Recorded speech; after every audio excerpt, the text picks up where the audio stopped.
ఓం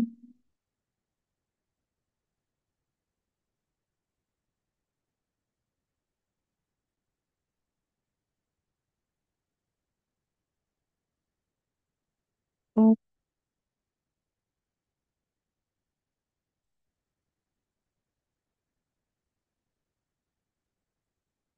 ఓం.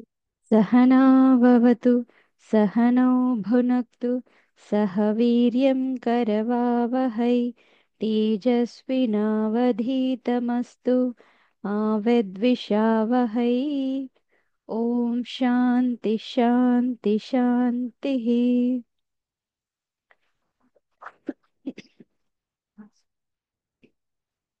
ॐ गुरुर्ब्रह्मा गुरुर्विष्णुः गुरुर्देवो महेश्वरः गुरुरेव परं ब्रह्मा तस्मै श्रीगुरवे नमः। ॐ पार्थाय प्रतिबोधितां भगवता नारायणेन स्वयं व्यासेन ग्रथितां पुराणमुनिना मध्ये महाभारतम् अद्वैतामृतवर्षिणीं भगवतीम् अष्टादशाध्यायिनीम् अम्भ त्वामनुसन्दधामि भगवद्गीते भवद्वेषिणी.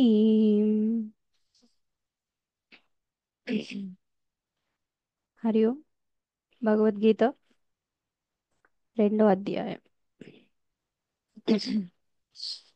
సాంఖ్యం గురించి చెప్పిన తర్వాత, స్వధర్మం గురించి చెప్పిన తర్వాత, యోగ బుద్ధి, బుద్ధి యోగం తో వ్యవహరించమని భగవంతుడు చెప్తూ ఉన్నాడు.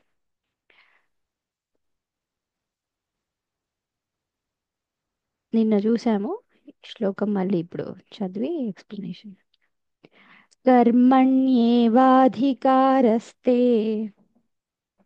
कर्मण्येवाधिकारस्थे మా ఫలేషు కదాచన मा फलेषु कदाचन మా కర్మ ఫలహేతుర్భూః मा कर्मफलहेतुर्भूः మా తే సంగోస్త్వ కర్మణి. मा ते सङ्गोऽस्त्वकर्मणि। ఉమ్.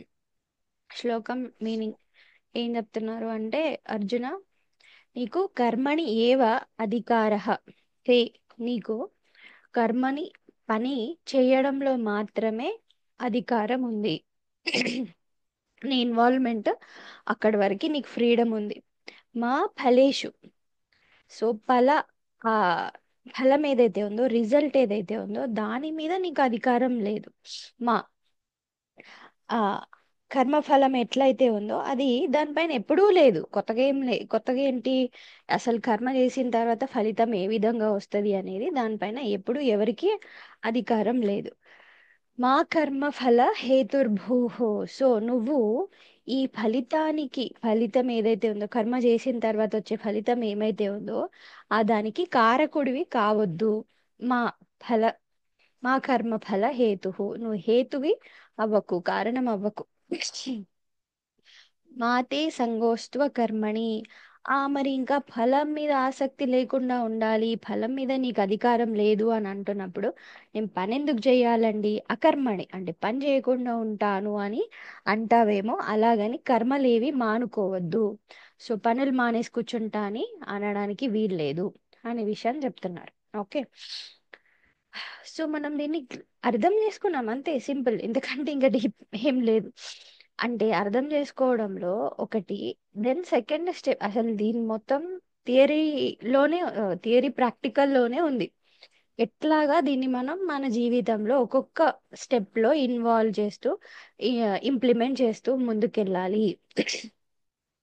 మానవులకి అన్ని రకాల పశుపక్షాదులు అన్నిట్లలో కంపేర్ చేస్తే మానవులకి మాత్రమే స్పెషల్గా పనులు చేసే అవకాశం ఉంది. అంటే మిగతా ఏం చేయయా అంటే, ఇక్కడ మనకి మాత్రమే బుద్ధితో చేసే అవకాశం ఉంది. బుద్ధి యోగం గురించి చెప్తున్నారు. ఒకటి కంపేర్ చేసుకుంటే మానవులకి మాత్రమే ఎలా అయినా మాడిఫై చేసుకొని చేయొచ్చు. ఒక పని ఇలాగే కట్టాలి అని, ఒక ఇలాగే చెయ్యాలి అనేది ఏం లేదు. దాంట్లో మన బుద్ధి వాడుతూ, మన థింకింగ్ కెపాసిటీ వాడుతూ దాన్ని ఎంత చక్కగైనా చేయొచ్చు, ఎంత ఆ, ఈడ్చుకుంటూ లాక్కుంటూ అన్న చేయొచ్చు, ఏ విధంగా అయినా చేయొచ్చు. సో అది నీ బుద్ధికి ఒక స్పెషల్ పవర్ ఉంది మనుషులకి. అయితే కర్మ చేయడం వరకే ఉంది ఆ అధికారం. కర్మ ఏ విధంగానైనా చేయు. నీ టాలెంట్ ఉపయోగించి స్మార్ట్ వర్క్, హార్డ్ వర్క్, ఇంకెవరితోనో చేపించడం, వాట్ ఎవర్, ఏ పనైనా సరే అందులో మనం బుద్ధి పెట్టి చేపించడం ఏదైతే, బుద్ధి పెట్టి చేయడం ఏదైతే ఉందో అది మానవులకి మాత్రమే స్పెసిఫిక్ గా ఉంది, compare to all other things, all other beings. Second, ఇక్కడ కర్మ, కర్మలో పని చేయడంలో మాత్రమే నీకు అధికారం ఉంది. ఇక్కడ కర్మ మాట్లాడుతున్నప్పుడు నిషిద్ధ కర్మల గురించి చెప్పట్లేదు. కర్మయోగం ఓకే, నిషిద్ధ కర్మలు చేస్తాను అది కాదు. మనం ఏదైతే చేయాల్సిన ధర్మాలు ఉన్నాయో, రెస్పాన్సిబిలిటీ, మన లక్ష్యాలు ఉన్నాయో వాటి గురించి చెప్తుంది. సో అందులో భాగంగా ఏది చేసినా, ఎంతవరకు చేసినా కర్మ చేయడం వరకే నీ బాధ్యత. తర్వాత తర్వాత ఏంటి? ఫలేషు కదాచన మా ఫలేషు. సో నీకు ఫలితం పైన ఆసక్తి ఉండకూడదు, ఆర్ ఫలితం పైన, కర్మ ఫలాల పైన నీకు అధికారం లేదు. ఫస్ట్ ఫస్ట్ మరి ఎలా వస్తుంది కర్మఫలం? నేను కదా పని చేసింది, నేను కదా డిసైడ్ చేసుకుంటా అంటే అది మనకి క్లియర్గా తెలిసిందే. నువ్వు ఎలా చేసినా, ఎప్పుడు చేసినా, ఎంత చేసినా కర్మ సిద్ధాంతం బట్టే ఫలితం వస్తుంది. అది ఇప్పుడే రావాలని లేదు, ఎప్పుడైనా రావచ్చు, ఎలాగైనా రావచ్చు. సో అది కర్మ ప్రాసెస్. ఫలితం ఎట్లయినా వస్తుంది, ఎవరి ఇన్వాల్వ్మెంట్ లేదు అందులో. కరెక్ట్, నీకు అధికారం లేదు. అక్కడి వరకు నీకు ఇంత క్లియర్గా అర్థమైన తర్వాత మా కర్మ ఫల హేతుర్భూహో. సో ఇక్కడ దీనిపైన ఆసక్తి ఏదైతే ఉందో ఆ దాన్ని నువ్వు తొలగించుకో అనే స్పెసిఫిక్ థింగ్ ని చెప్తున్నారు. ఫల ఆసక్తిని అంటే సపోజ్ నేను బిజినెస్ చేశాను, ప్రాఫిట్ వదిలేస్తాను, లాస్ వదిలేస్తాను, అది అది కాదు ఇక్కడ. వర్మ ఒక పని చేసిన తర్వాత అందులో ఉన్న రిజల్ట్ ఏ విధంగా వస్తుంది అంటే సూక్ష్మమైన రిజల్ట్ ఏమో మనకి ఇంకా కొన్ని కొత్త వాసనలు యాడ్ అవుతాయి. ఏవైనా సరే స్థూలమైందేమో మనం ఏదైతే చేసామో దానికి కావాల్సిందిగా వ్యక్తమై మళ్ళీ మళ్ళీ మనం ఇంకా కొంచెం కర్మలు చేయడానికి ముందుకు తీసుకెళ్తుంది. సో ఆ కర్మ వాసనలు క్రియేట్ అయ్యే విషయంలో జాగ్రత్త పడు. కర్మ చేసిన తర్వాత ఫలితంలో కొత్త వాసనలు క్రియేట్ అవ్వకుండా జాగ్రత్త పడు. ఎందుకు ఇక్కడ సాధకుడికి చెప్తున్నాడు, నువ్వు శాశ్వతమైన ఆనందం వైపు వెళ్ళాలి అనుకుంటే, ఆత్మజ్ఞానం వైపు వెళ్ళాలి అనుకుంటే నీ మనస్సు శుద్ధంగా ఉండడం అనేది ఒక అర్హత. నిస్త్రైగుణ్యో భవ అని చెప్పాడు. గుణాలను దాటేయాలి అని అంటే మనస్సుని శుద్ధ సత్వంలో ఉంచడం. మనస్సు శుద్ధ సత్వంలో ప్యూరిఫై అయి ఉండాలి, శుద్ధమై ఉండాలి అని అంటే నీకు ఇంకా ఇంకా వాసనలు యాడ్ అవుతే మొత్తం దాని గురించి జరిగిపోతుంది. సో ఇప్పుడు ఈ విషయం తెలుసుకున్నావు కాబట్టి ఇప్పుడు కొత్త వాసనలు రాకుండా చూసుకోవడం, కర్మఫల ఆసక్తిని వదిలేయడం అని అంటున్నాడు. సెకండ్ పాయింట్, కర్మకి మనం చేసిన పనికి మనకి డైరెక్ట్ రిలేషన్ ఏం లేదు, పని చేసామంతే. కానీ దాని మీద మనకున్న ఆసక్తి ఏదైతే ఉందో, తాదాత్మ్యం ఏదైతే ఉందో అదే మనల్ని బంధంలో పడేస్తుంది. సపోజ్ నేను ఒక మంచి, ఇప్పుడు గణేష్ చతుర్థి వస్తుంది అనుకోండి, ఇంట్లో పిల్లలకి ఊరికి అందరు కూడా మట్టి తీసుకొని ట్రై చేస్తూ ఉంటారు కదా. వా, నేను ఇంత మంచిది చేశానండి, ఇది నేనే పెట్టుకుంటాను అని ఎంత మంచిదైనా చెయ్యి, నిమజ్జనం చేయాల్సిందే కదా. కథ మనకు అందుకే ఎందుకు నిమజ్జనం చేయాల్సింది అని అంటే ప్రకృతి నుంచి ప్రపంచం వస్తుంది, మళ్ళీ ఆయన లోపలనే కలిసిపోవాలి అనేది నిదర్శనం కదా. సో నువ్వు ఎంత మంచి కర్మ చేసినా కూడా, ఓ నేను ఇలా చేశానండి, అలా చేశానండి, ఏదైనా సరే చిన్న చిన్న విషయాలలో కూడా నేను ఇంత బాగా చేశాను, ఆర్ నేను ఇలా చేస్తే బాగుంటుందేమో అనే మన ఆలోచన, ఆసక్తి, తాదాత్మ్యమే మనని బంధంలో పడేస్తారు. ఏమైనా నేను చేశాను, నన్ను గుర్తించలేదు, చిన్న చిన్న విషయాలు కూడా ఇంట్లో ఎక్కడి నుంచే స్టార్ట్ అవుతుంది. నేను ఎంత మంచి వంట చేశాను, నన్ను ఎవరు గుర్తించలేదు, నేను ఎంత రోజు పని చేసుకొసుకుంటున్నాను, ఎంత సంపాదిస్తున్నాను, నన్ను ఎవరు గుర్తించట్లేదు. ఏదో పెద్ద కర్మబంధం అంటే ఏదో కాదు. కర్మ ఫలిత ఆసక్తి అంటే ఆ 1,00,00,000 ప్రాజెక్టు. ఆ, సరే అండి, నాకేం 1,00,00,000 రావు కదా దాని మీద ఆసక్తి వదిలేసిన. అది కాదు ఇక్కడ. ఇదే అంటారు కదా, కాశీకి వెళ్ళి ఎక్కడికో వెళ్ళి ఏదో వదిలేయాలి అంటే, ఆ వదిలేసామండి అంటే ఎవడో చెప్పాడంట గన్నేరు పప్పు వదిలేసి వచ్చాను అని. గన్నేరు పప్పు నువ్వేంటి వదిలేసేది? మనం అంటే ఎందుకు, అది ఎప్పుడు తినము, తింటూ పోతాం కాబట్టి అది కాశీలో వదిలేసి వచ్చాను. ఇంకొక అదేం లేదురా, నేను బీరకాయ వదిలేసాను, నేను కాకరకాయ వదిలేసాను అని చెప్తున్నారంట. అదేంటంటే అవి మా ఇంట్లో వంట చేయర్రా సరిగ్గా, అందుకని అవి వదిలేసాను. ఇక్కడ కూరలో కాయలో కాదు వదిలేయాల్సింది, మళ్ళా ఆసక్తి. పళ్ళు, ఇష్టమైన కూరలు, ఇష్టమైన పళ్ళు అని అంటే తినే వాటి గురించి కాదు. నాకు ఈ విషయం అంటే ఇష్టం, ఎందుకు అది మళ్ళీ నన్ను ఎక్కడో బంధంలో పడేస్తుంది. దానిపైన ఫల ఆసక్తిని వదిలేయడమే ఇష్టం ఉన్నాయి వదిలేయడము అని అంటే. సో అలా కంపేర్ చేసుకుంటుంటే మనకి ఎన్నో విషయాలలో ఉంటాయి. సో అలా ఫల ఆకాంక్షని వదిలేయడం అనేది ఇక్కడ చెప్తారు, అక్కడ కూడా కొంతవరకు అదే చెప్పారు. ఆ, సో ఫల ఆసక్తిని నువ్వు వదలకపోతే ఏం జరుగుతుందంటే కొత్త వాసనలు క్రియేట్ అయ్యే అవకాశం వస్తుంది. కొత్త వాసనలు క్రియేట్ అవుతే అవ్వని కదా అంటే మామూలుగా కాదమ్మా. ఈ సంసారంలో ఎన్నో కర్మ వాసనల వల్లనే ఈ దేహం వచ్చింది. ఈ దేహం ఎందుకు వచ్చింది? అవన్నీ సార్ట్ అవుట్ చేసుకొని మనం ఈ స్థితి నుంచి ఉన్నతంగా ముందుకెళ్ళడానికి. అంతేగాని ఇప్పుడు అనుభవించి ప్రపంచం అంతా ఎంజాయ్ చేసి ఇంకా కొన్ని లోపల డంప్ చేసుకొని మళ్ళీ బంధంలో పడడానికి కాదు. పడితే పడతామండి, ఇంకో జన్మ కూడా ఎంజాయ్ చేస్తామంటే నీకు ఇంకో జన్మ మానవ జన్మ వస్తుందని గ్యారెంటీ ఏంటి?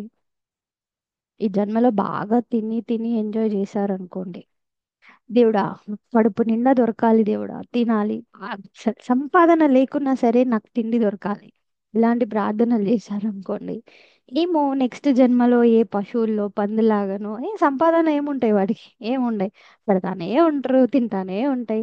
అసలు పెట్టకున్నా సరే అవి ఎక్కడ ఏది దొరికితే అవి తింటూనే ఉంటాయి. అలాంటి దేహం వస్తుందేమో. కోరిక నిజమే, కానీ ఏ దేహంతో తీర్చుకుంటాం అనేది గ్యారెంటీ లేదు. సో అది ఒక సిచ్యువేషన్ ఉంది. సో అటు సైడ్ సాధకుడు వెళ్ళట్లేదు కాబట్టి కర్మఫల ఆసక్తిని వదిలేయండి అని. ఇక్కడ ఇంకొకటి, నువ్వు వదిలేయాలి అని చెప్పేసి కట్ చేసి చెప్పట్లేదు ఇక్కడ. నువ్వు వదిలేస్తే బాగుంటది అని చెప్తున్నారు. నా అని చెప్పట్లేదు, మా వద్దు. ఎందుకంటే నువ్వు బెటర్గా ముందుకు వెళ్ళాలనుకుంటున్నావు కాబట్టి ఇవి నీకు అనవసరం. నువ్వు ఆసక్తి పెట్టుకున్నా పెట్టుకోకున్నా నీకు ఏ విధంగా కర్మ చేసిన తర్వాత దాని రిజల్ట్ రావాలో అది వస్తుంది. అది నీకు మిగతా బంధనంలోకి పడవేసేది కాదు, బంధాల నుంచి బయట పడవేసేదిగా వస్తుంది. సో ఈ ఆలోచనని నువ్వు పెట్టుకున్నావు అనుకో, అనవసరంగా ఇంకా డౌనే అయిపోతుంది. సో ఇది నీకు సెట్ కాదు అన్నట్టు చెప్తున్నారు, అవసరం లేదు అనే విషయాన్ని.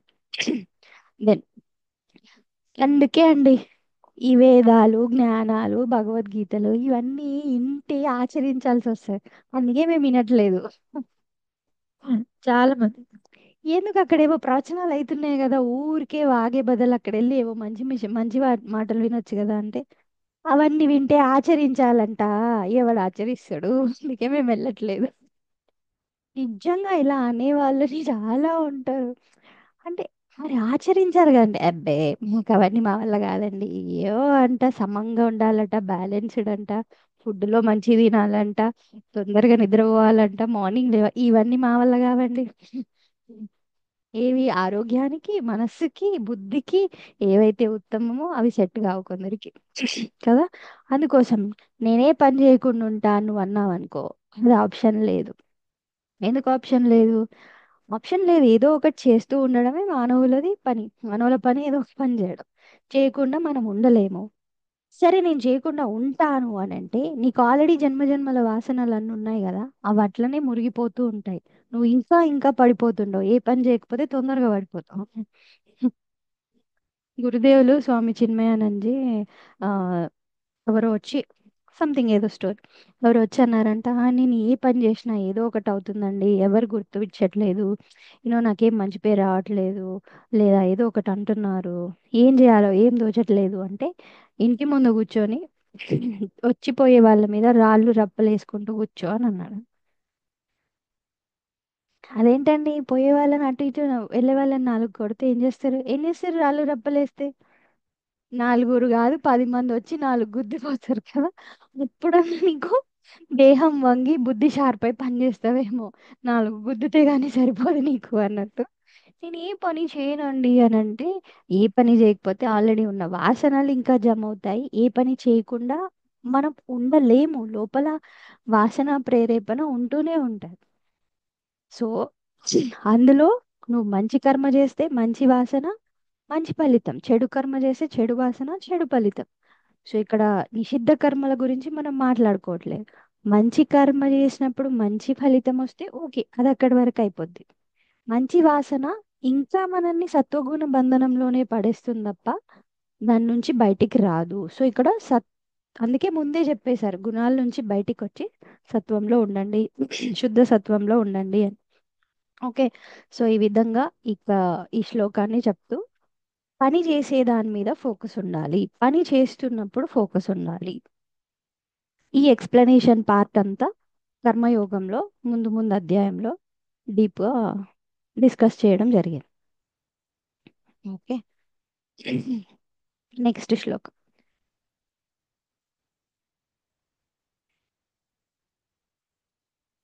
యోగస్థః కురు కర్మాణి योगस्थः कुरु कर्माणि సంగం త్యక్త్వా ధనంజయ सङ्गं त्यक्त्वा धनञ्जय సిద్ధ్య సిద్ధ్యో సమో భూత్వా सिद्ध्यसिद्ध्योस्तमो भूत्वा సమత్వం యోగ ఉచ్యతే. समत्वं योग उच्यते. హా, చెప్తున్నాడు ఏమని అంటే యోగస్థః కురు. సో నువ్వు ఎలా ఉండాలి అని అంటే ఎప్పుడు ఉండు. కురు అంటే ఉండు లేదా చెయ్యి, అందులో ఉండు. యోగస్థః అంటే నిత్యం యోగంలో నిలిచి, సంగం త్యక్త్వా సంఘాలన్నీ అన్ని రకాల తాదాత్మ్యాలు వదిలి, ఆ కర్మాణి పనులు చెయ్యు ఓ ధనంజయ, ఓ అర్జున.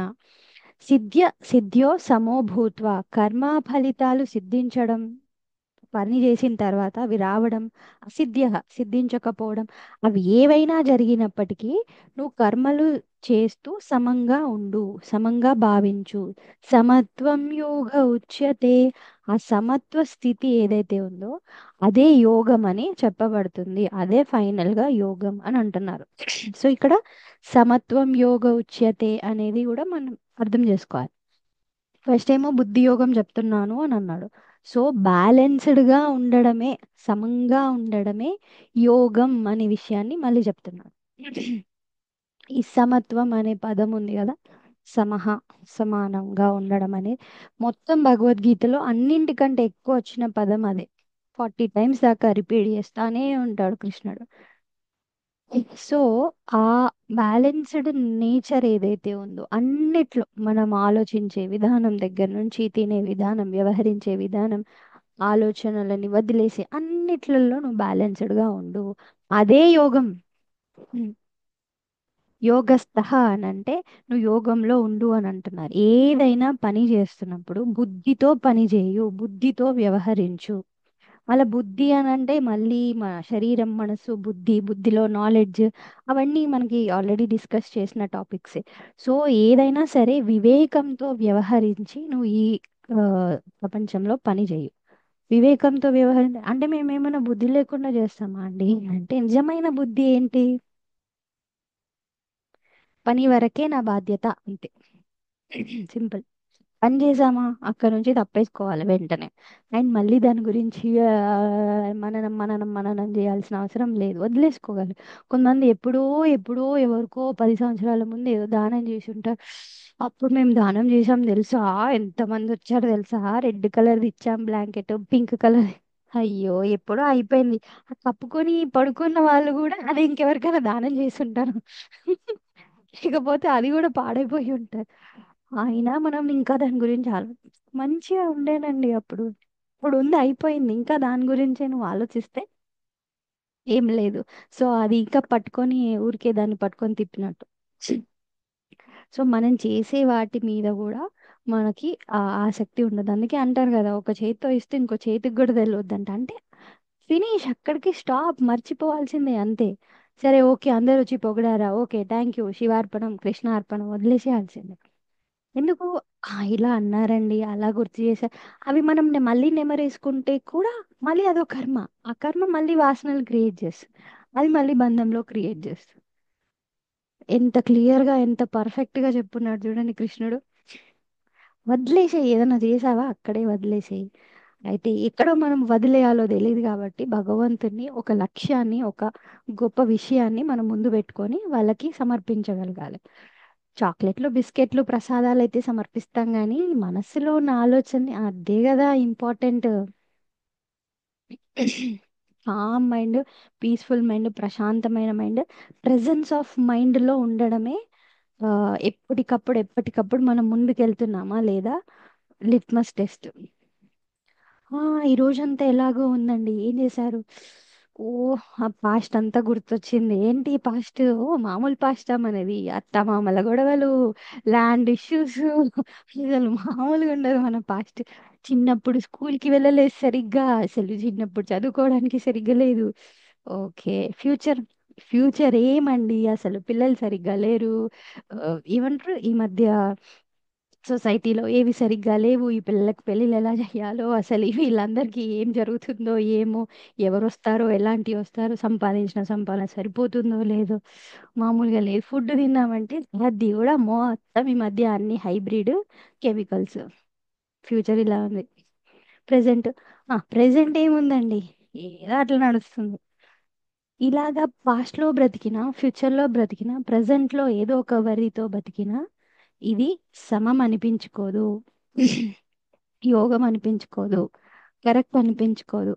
ఏదో ఒక పాస్ట్, ప్రజెంట్, ఫ్యూచర్ థాట్స్లో మనం ఇన్వాల్వ్ అయ్యడం ఏదైతే ఉందో అది యోగంలో ఉండడం కాదు. అది బుద్ధితో వ్యవహరించడం కాదు బేసికల్గా.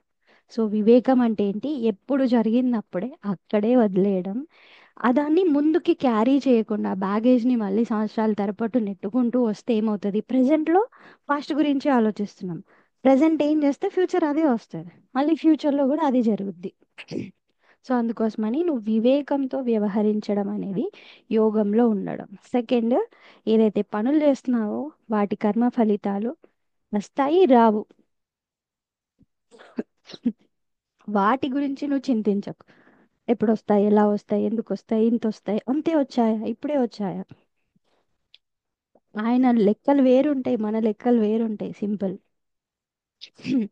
మనం ఇంతే వచ్చింది అని అనుకునే లోపు ఇంకా వచ్చేది కూడా పోయే అవకాశం ఉంటాయి. చిన్నప్పుడు ఈ కథలు చదువుతుంటాం కదా. ఆమ్, అదేంటి, ఆ ఒకతను గొడ్డలి ఆ, కొడుతూ ఉంటాడు చెట్టుని. పైన, కింద నీళ్లు ఉంటాయి, చెరువు ఉంటుంది, పైన చెట్టు కొడుతూ ఉంటాడు. సో ఒక రోజు ఏమవుతుంది, కొడుతూ ఉంటే ఆ గొడ్డలి వాటర్లో పడిపోతుంది.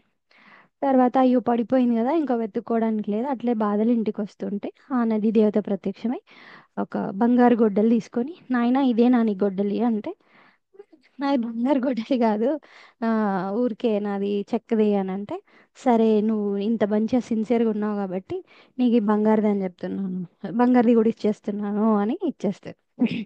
సెకండ్ రోజు ఏమవుతుంది, మళ్ళీ కొడుతూ ఉంటే మళ్ళీ జారిపోయి పడుతుంది. మళ్ళీ దేవత ప్రత్యక్షమైతే, ఇది నా బంగారంది, వెండిది నీదేనా అంటే, "ఏ, లేదు లేదు నా చెక్కదే" అని అంటే, ఓ నువ్వు నిజాయితీగా ఉన్నావు అని చెప్పేసి మళ్ళీ అది ఇచ్చేస్తుంది. నీ నిజాయితీకి మెచ్చి నీకు బంగారు గొడ్డలు కూడా ఇచ్చేస్తుంది. థర్డ్ రోజు ఇంటికి వెళ్ళేసరికి ఇంట్లో డిస్కషన్స్ అవుతాయి ఇక, ఇది ఎక్కడిది, అది ఇది అని అంటే, ఇలా ఇలా జరిగింది, నదీ దేవత ఇలా చేసింది, అలా చేసింది అంటే, "ఆ, రేపు మనం ఇంకా ఇల్లు కట్టుకొని అక్కడికి ఇక్కడికి అంతా షిఫ్ట్ కావాలంటే ఇంకొక బంగారు గొడ్డలు వస్తే అయిపోతుంది. సో ఏం చేద్దాము, రేపు పొద్దున మనమే గొడ్డలి నీళ్ళలో పడేద్దాం, దేవత వస్తుంది" అని చెప్పేసి. సో కొడుతూ కొడుతూ ఆయనకి కావాలని పడేస్తాడు, దేవత వస్తుంది. ఇది బంగారు, ఇది నీదేనా అని అంటే, ఇంకా మళ్ళీ నాదేనా నీదేనా ఇవన్నీ అడిగిన తర్వాత ఆమె ఎలాగో ఇస్తుంది కదా అని, అవునమ్మా ఈ బంగారు గొడ్డలు నాదే అని అంటాడు వాడు. ఎలాగో ఆమె ఇచ్చేస్తుంది కదా అని అంటే, మూర్ఖుడా నీకు అత్యాశ ఎక్కువైపోయింది, నీకు ఇంతకు ముందు ఇచ్చినవి కూడా నేనే తీసేసుకుంటున్నా పో అని చెప్పి వెళ్ళిపోతుంది. సో ఏమవుతుంది, ఇట్లాగా చేస్తే ఈ విధంగా వెళ్తే ఇట్లా వెళ్ళి ఇంత calculated గా బిహేవ్ చేస్తే ఇలాంటి రిజల్ట్స్ వస్తాయి అనుకుంటే అవదమ్మా. ఆయన క్యాలిక్యులేషన్స్ వేరే ఉంటాయి. మనం ఇంత సంపాదించుకుంటే ఆయన ఒక్క క్షణం పట్టదు అన్ని తీసేయడానికి, పక్కకు జరపడానికి. ఇది మనం అంటే బానే ఉంటది కథ వినడానికి. అలా ఎలా చేస్తామండి అంటే అలానే చేస్తున్నాం మనం అసలు. అంటే అన్నిటికైనా గొప్ప జ్ఞానం ఉంది, ఇది తీసుకోండి అని భగవంతుడు ఇస్తుంటే ఆ మాకు అది వద్దు, కర్మఫల ఆసక్తి కావాలి, ఆత్మజ్ఞానం వద్దు అని అంటే ఏమనుకుంటున్నాడు కృష్ణుడు, ఏమంటున్నారు అని అంటే నెక్స్ట్ శ్లోకంలో చెప్తున్నారు 49.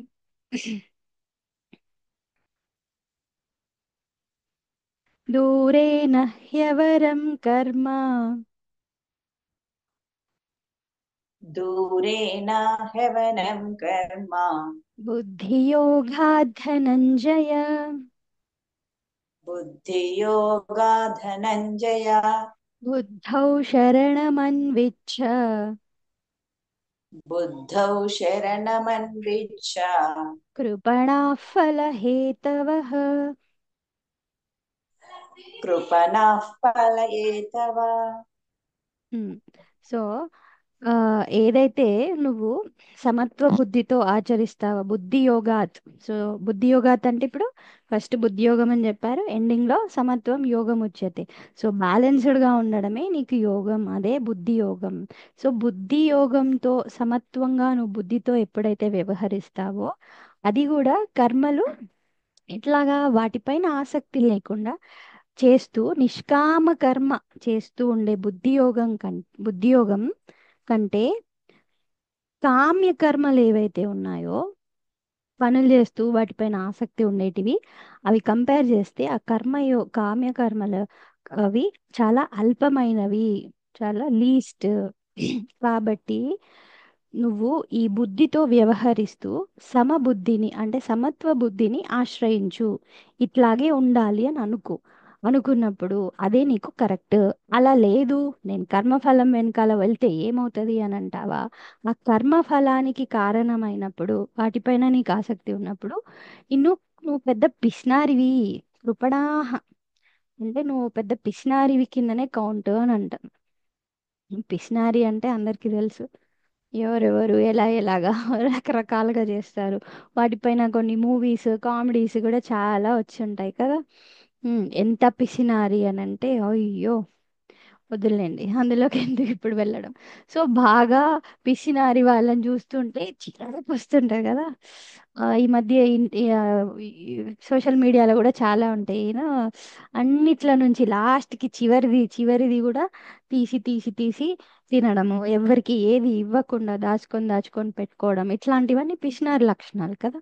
డబ్బులో పేర్లో లేకపోతే ఏదైనా పనిలో అంతా వాళ్ళకే కావాలి, అది కూడా దాచుకోవాలి దాచుకోవాలి.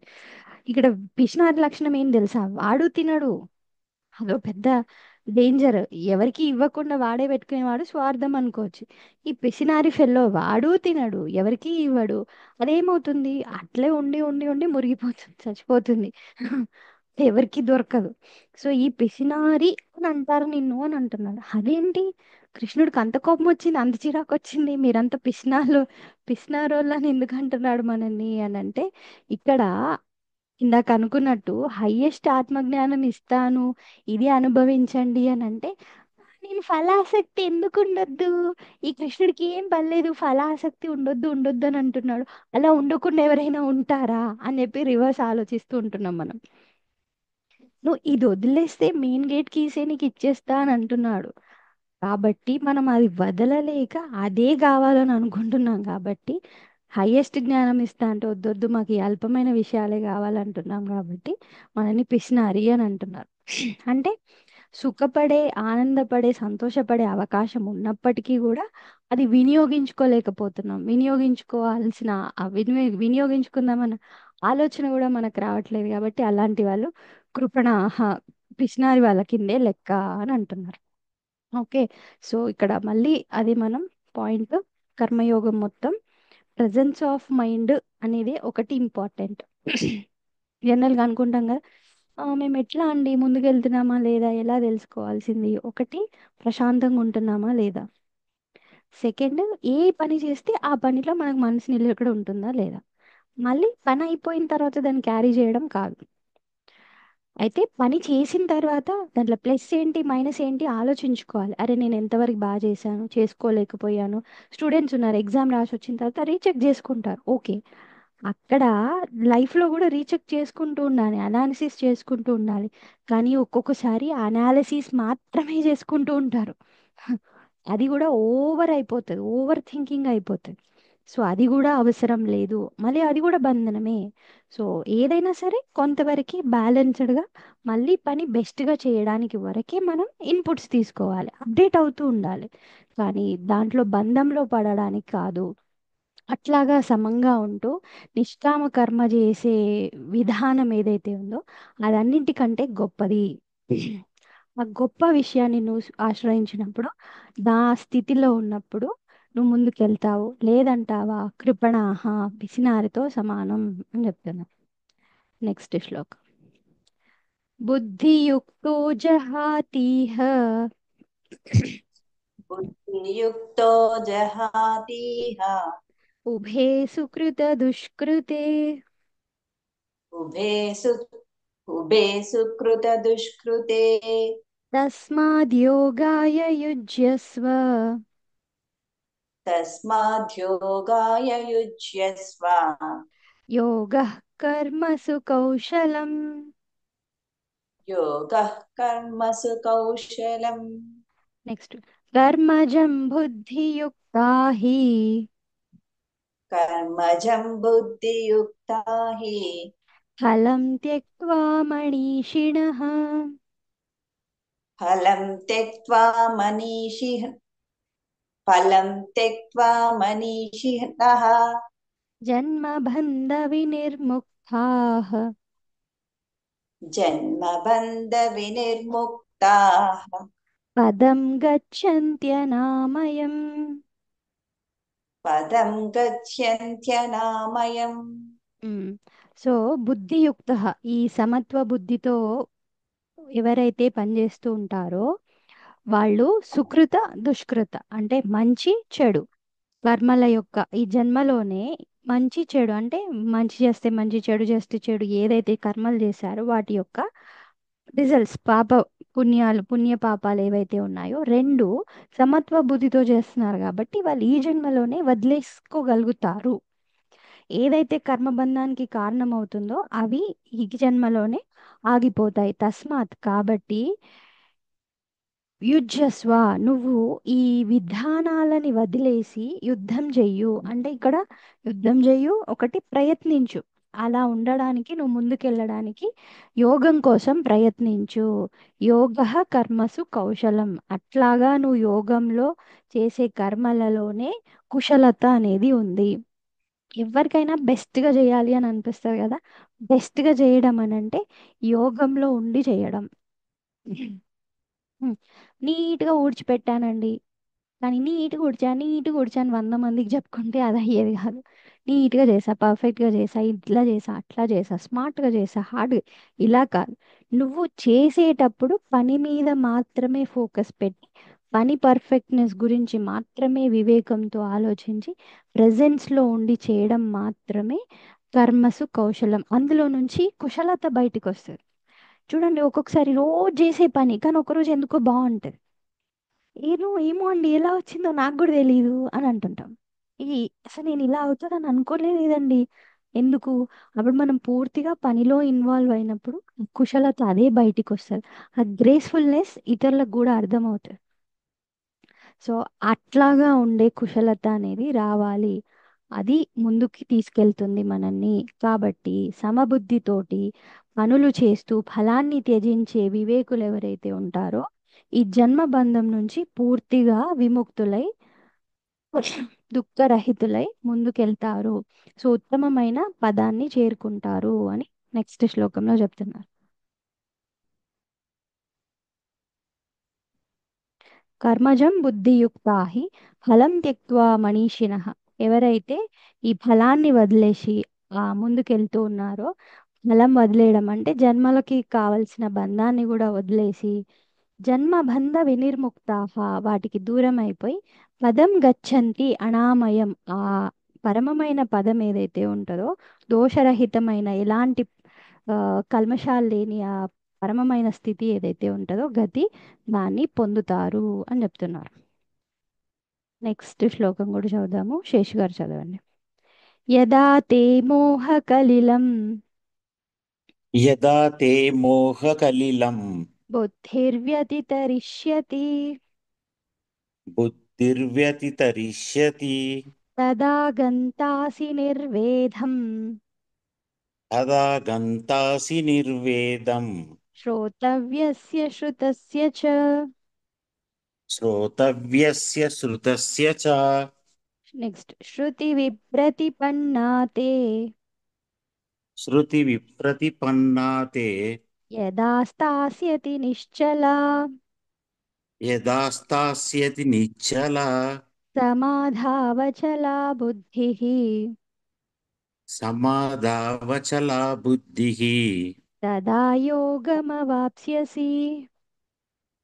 తదా యోగమవాప్స్యసి.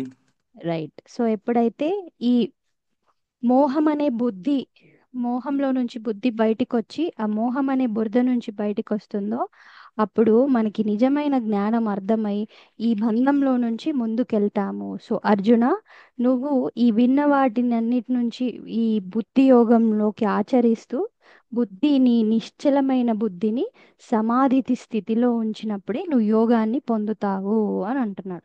ఓకే. సో ఇక్కడ వరకు అధ్యాయం ఒక టాపిక్ వరకు వస్తుంది. ఓకే, నువ్వు సమంగా నీ బుద్ధిని నిశ్చయంగా ఉంచుకొని యోగాన్ని పొంది నువ్వు ఉండు అని చెప్తూ ఉన్నాడు కదా. ఆ సమాధి స్థితి అంటే ఏంటి?